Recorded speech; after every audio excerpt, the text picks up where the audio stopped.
ইনসানি ওয়াকিতা কুলু মা লা একজন পরিপূর্ণ মুসলিমের আখলাক যখন পরিপূর্ণভাবে উত্তম করে সজ্জিত হয়ে যাবে তার অন্যতম বৈশিষ্ট্য যা তার প্রয়োজন নয় তা সে কি করবে বর্জন করবে। 4 নাম্বার ولا يقول المؤمن مؤمنا حتى يرضى بأخيه ما يرضى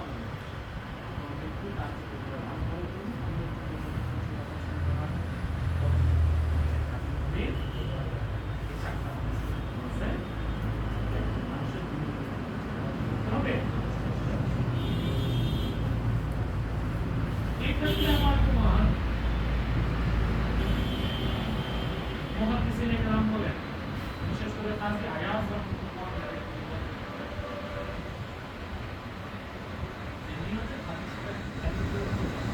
যেহেতু বক্তব্য অবশ্য ইসলামের 3 ভাগে 3 ভাগে কারণ